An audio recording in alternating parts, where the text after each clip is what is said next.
Hello, Thurgood Marshall Middle School social studies teachers. I just wanted to take a second to go over how we're going to do our professional development throughout the year. This is going to be an ongoing thing, and the hope is that we'll be able to meet monthly and kind of reevaluate where we're at, develop what we need to have going forward, as well as make sure that we're giving the best instructional practices, the most culturally competent practices that we can to our students. So these are the goals that I wanted to outlay. If this professional development is successful throughout the year, then we'll be able to accomplish all three of these things. So that's to increase student achievement in 8th grade social studies, to increase culturally competent teaching practices, and to highlight student cultural strengths using those teaching practices. So if we're wanting to know what that looks like with what we're considering success, this is what I've outlined here. So, obviously increase student achievement scores, but we also want improved student engagement, more diverse perspectives in our lesson content, higher student participation rates, and better performance on formative assessments. So if we can hit all 5 of those things, then we're going to consider this professional development a success. If anything is missing, please let me know, but that's where we're going to start off at. So before we actually get into the development side of things, I want to talk about why we've chosen to do social studies and why we're choosing to do it this way, and it all gets back down to the numbers. So 70% of our students are at the approaches grade level, and across all of our tested subjects, that was the lowest. Now there's some subjects where you're looking at it and you're seeing like the meets might be lower, the meets grade level might be lower than the social studies, but with the approaches being our lowest reporting category and the 70% being the lowest amongst those, this is the one I really wanted to hit to get all of our students at least at a baseline, like they're getting the content, we just need to go a little farther with it. So on our reporting categories, our African American, Hispanic, SPED, and ELL and economically disadvantaged students are below that 70% average. So they're at 66, 62, 69, 58, and 63% respectively. Our white, Asian, and 2 or more race reporting categories are the ones that are above that reporting category, or above that 70% average at 80, 100, and 75% respectively. So there's some numbers that we need to hit. And I would say that the majority of our reporting categories are below that 70%.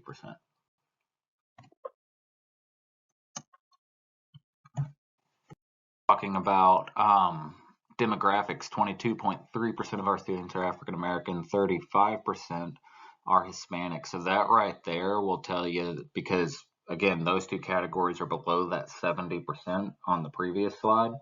That right there will tell you 57.3% of our students are in a category that is below the average.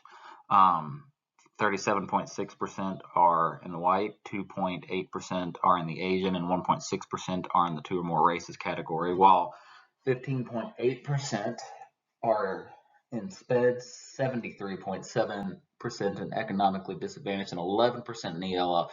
The one that I think we're probably going to get the most bang for our buck on if we focus on specific interventions is probably that economically disadvantaged, because almost 3/4 of our school falls into that category. So if we're focusing on that reporting category, we're going to hit a lot of our students all at once.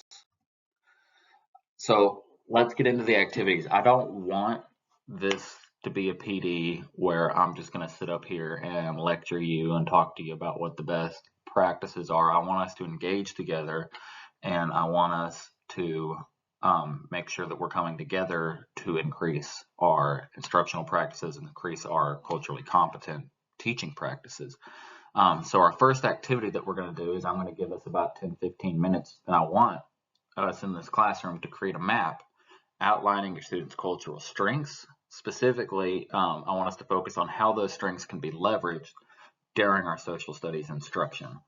So you're focusing on ways that you can bring in your students' culture to help increase the knowledge retention and increase the application that they can have during your social studies lesson.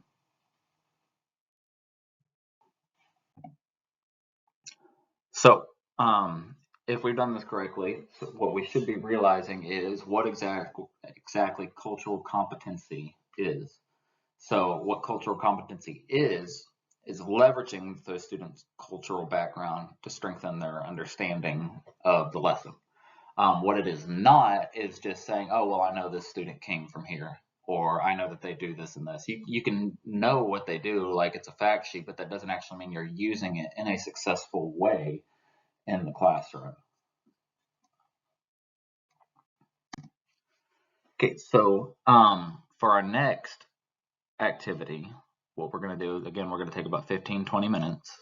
And what I want us to do is I want us to select a unit in the curriculum, and I want us to redesign that unit to incorporate those cultural strengths and experiences. So take those cultural strengths that you just came up with, that map that you just came up with, and I want you to make sure that we're incorporating that into the curriculum, into that unit that's coming up.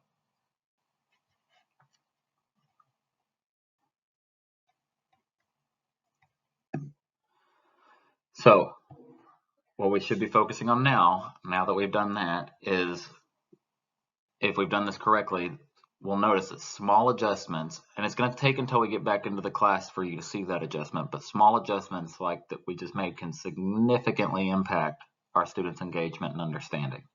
So just by taking those cultural strengths, just by making one or two small adjustments in that curriculum to incorporate those cultural strengths, we should notice a larger impact in our students' engagement and understanding. All right. Now we've gone through, we've looked at the background, we've gone through and we've redesigned one of those units, but at the end of every unit is that assessment. And so what I want us to do is I want us to go through the assessment at the end of that unit that you just picked, whichever unit you picked, and I want you to look at it through the lens of cultural bias. I want you to identify any cultural bias in that assessment, and I want you to develop a solution to that bias. I want you to make sure that whenever our students are taking that assessment, that they have multiple ways to show that they're understanding.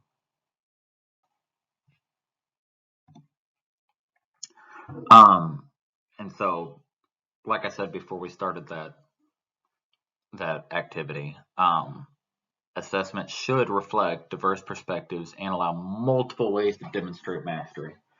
So,